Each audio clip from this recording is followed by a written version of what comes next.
Shalom, everyone. I'm sorry I wasn't able to make it this week, but I was determined that I was going to share a Hebrew word of the week with you anyway, and here it is. The Hebrew word that I want to share with you this week is the word eved. And the word eved in Hebrew translates roughly to servant or slave. And while this word has many poor connotations in our culture, the concept of a slave seems like it necessarily connotates to oppression and somebody being dominated. In the Hebrew culture, it didn't have that same conception attached to it necessarily.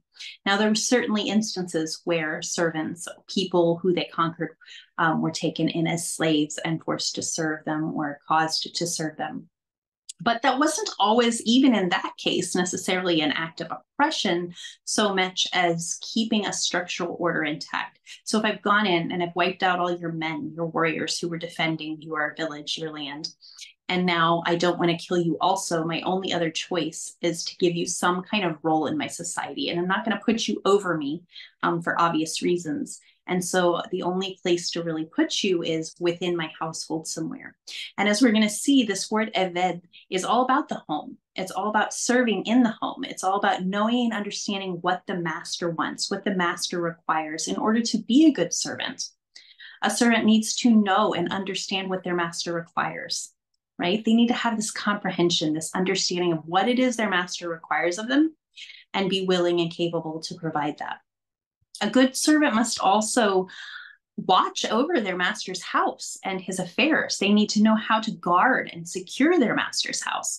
They are often in charge of the house and the household itself, and especially the entrance and the doorway. Even into modern times, we often have this idea of the butler, the servant who goes and opens the door for the guests. But even in ancient Hebrew culture, one of the roles that servants played is they would greet guests and they would wash the feet of the guests. You can see that picture in the background as somebody washing somebody's feet with a pitcher of water, pouring it over a bowl and actually washing their feet.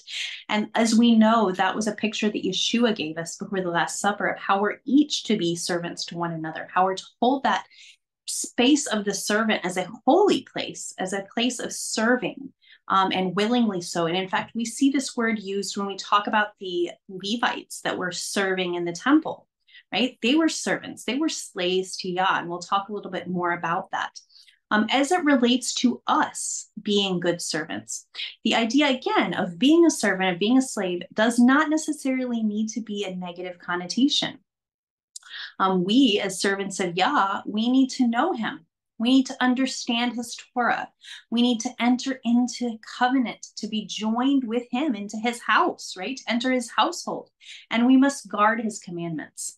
If you look at the Paleo Hebrew letters, I want you to notice some things here. It's interesting to me that if we look all the way over here now to the left under the word Eved, we have the three root letters, Ayin, Bet, and Dalet. And the Bet does not have the Dagesh in this case, and so it's just pronounced as a V. So when we see that first letter, the Ayin, the most ancient form of this letter was basically representing an eye. Sometimes there's even a dot within that circle, but it always had this kind of circular representation. And when we try to draw the parallel to the modern square script, it's kind of easy to get lost and say, well, what happened to the eye?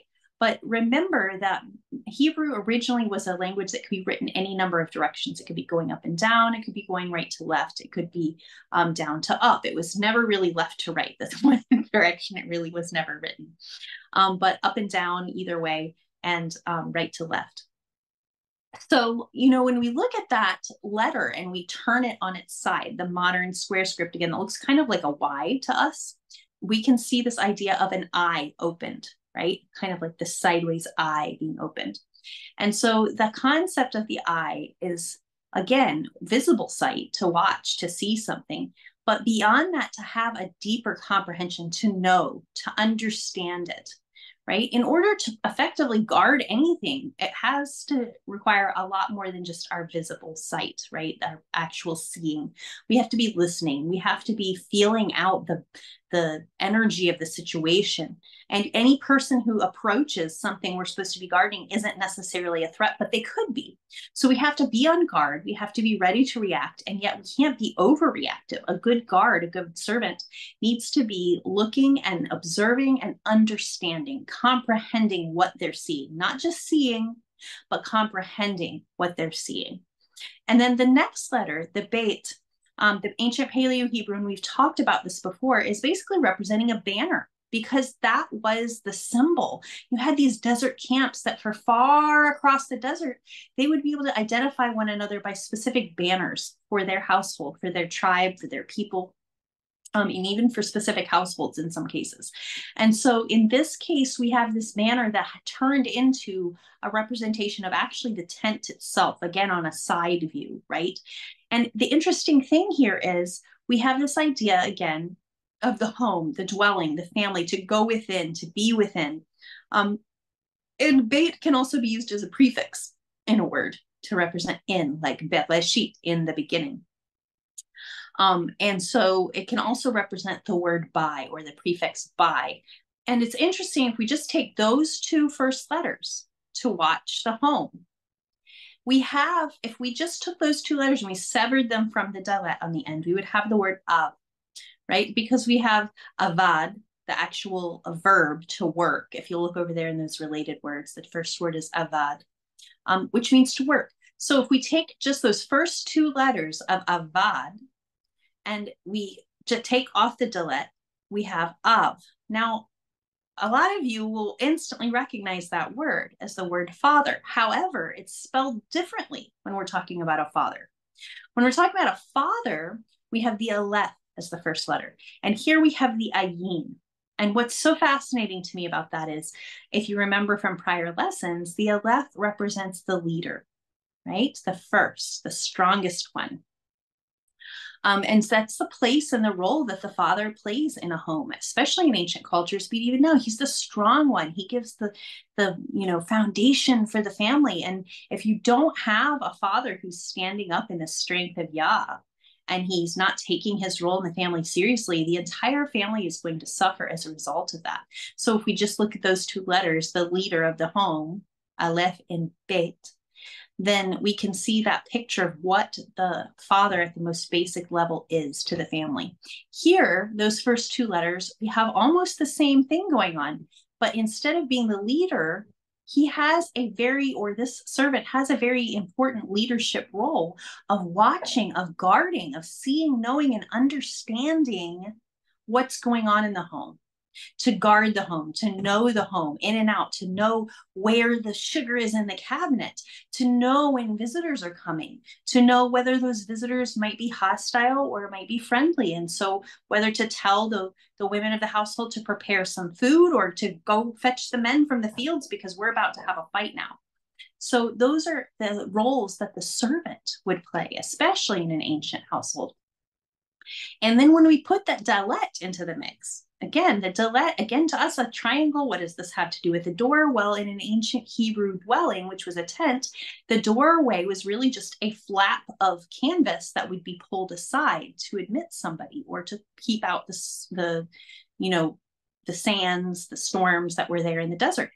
And so that little flap of door, when it was opened, and sometimes there would be two and they would be staked out, just depending how it was constructed. But in any case, you would have this very triangular opening, right? This opening that looked like a triangle. And so that letter represents the door, the entrance to enter into something, the threshold, moving, hanging, because again, it was hanging, it was hung by, the entire house was this, mobile unit back then. So now what does this have to do and how does this relate back to the concept of eved, of the servant? Well, it relates back to the servant because it's talking about the things the servant does. Right? A lot of people, when they have, even if we're talking about an employee in a very modern and what we think of as civilized sense, the employee is hired to do the footwork, the legwork, we even say the footwork or the legwork, right? They're the one who move things in and out. They take the paper up to the next floor. They nowadays digitally are in charge of emailing out the different tasks to people and organizing and setting up meetings or doing whatever it is with the clients so that the boss can do the boss's job, right? And so in an ancient household, when we're just talking about a little tent in the desert, that servant would have been the one who was going in and out, fetching the men from the field when it was time to eat, or when there was a problem in the household. Maybe a child fell sick, maybe the mother, injured herself and needed some help and some assistance. So there were many instances in which the servant would have been called upon to actually help the household run smoothly.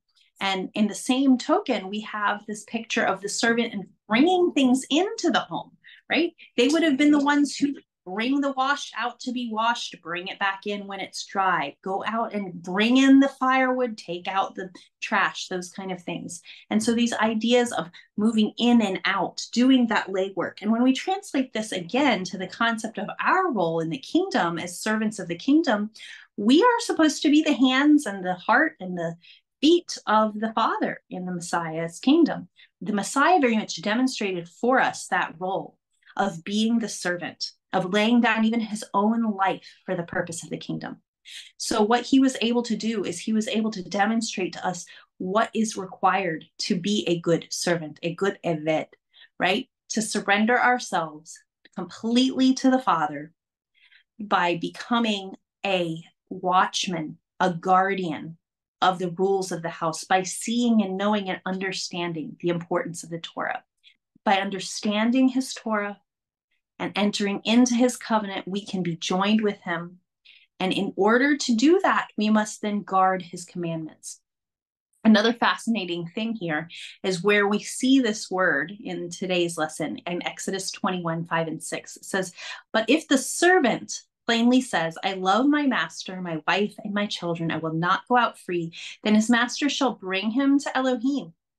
That's really fascinating. He's going to bring him to the Most High, and he shall bring him to the door or the doorpost, and the master shall bore his ear through with an awl, and he will be his servant forever. So a couple things we see here. One, we have this doorway, this concept of the doorpost and the doorway, the entrance, right? That it's there at that doorway that his ear is driven through with us all. But we also have this very direct statement that the master's not just supposed to say, okay, you can be my servant forever. He's to bring him to Elohim, right? Now, we can take that as just a very, general way of saying like he's doing this as a ritual, as a ceremony before Elohim, the same way a husband and wife are joined before God.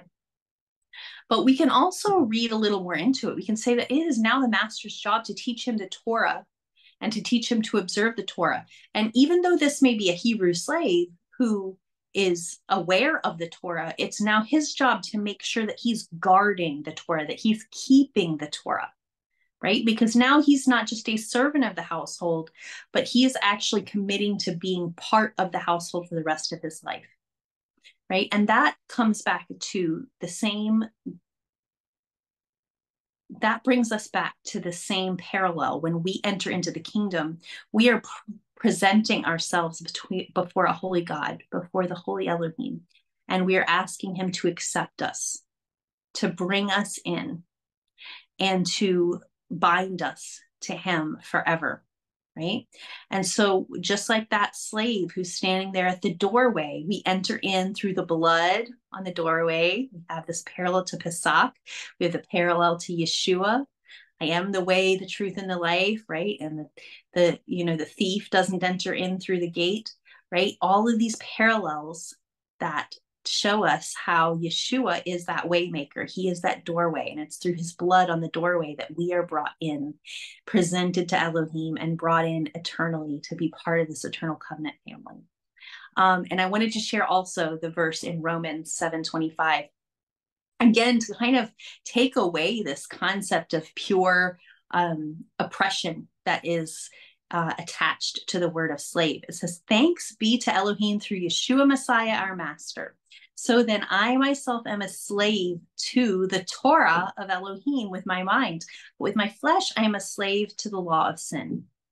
Right? And so he's dealing with some difficult concepts in this passage, and they're often misconstrued. But really the essence of what he's saying here is to be a willing servant to the Most High. We need to completely dedicate ourselves to watching, guarding, seeing, knowing, understanding his Torah, right? Because our body understands. It sees, it knows, it's without even explaining anything to a person. They have a natural desire to please themselves, right? We have a selfish nature. So our body is born into that law of sin. And the only way out of that is to dedicate ourselves as slaves, as servants to something else, to the Torah, to the Most High, right? And to his kingdom and to his purposes. The other thing, the last thing I wanted to point out is this other word. Most of the root words in this family, avad or eved, relate to work and service and servitude, employment, and that kind of thing. But we have this word, and it's uvda. And uvda, you notice we have the hey, which makes it feminine. But what we have is this word aved, to work, to do something, to accomplish something, to occupy ourselves in something. And then we have, when we put that feminine abstract components, remember when we add the feminine grammar to anything, it kind of gives it this more abstract, broad meaning instead of so concrete, right? Work is very concrete. Uvda is this concept of something that's much more abstract. It's not, you can't see it and feel it in the same way that you can see and feel that hammer in your hand you're working with, but it's a fact. It is the way things work, the facts of life, right? The way things are. Uvda is the idea that there are certain immutable facts. The works, the handiwork of Elohim is made in a certain way, and there are facts of life we cannot avoid and we cannot deny. And those are those uvadot, those facts, right? So I just wanted to share that. I hope this has been a blessing, and I hope it instigates some really great discussion. I'm going to go ahead and send the image slide to Wayne and Gina so that they can put that up for you guys to continue to discuss. And I'm really excited to hear what else you come up with, because there's a lot more in this word. There always is. So Shabbat Shalom. Be blessed.